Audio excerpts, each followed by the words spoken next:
मुड़ चुके प्रणाम है पाए लागी थे। तो दोस्तों, आप लोग के बीच में एक अवधि निर्गुण भजन लेके आ रहे हैं।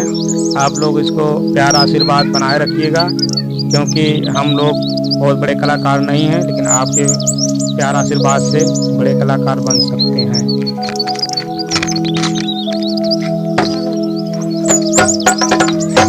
अरे बोले बाबा पूछे चिड़ैया से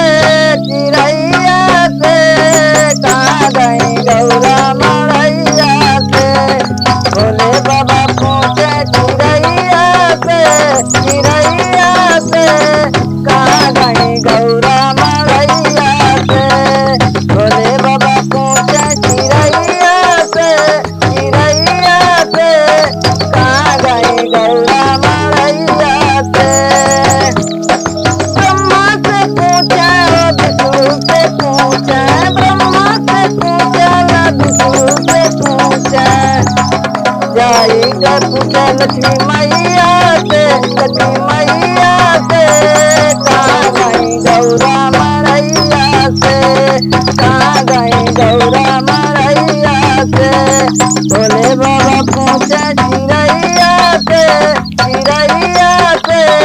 कहाँ गई गौरा मड़ैया से।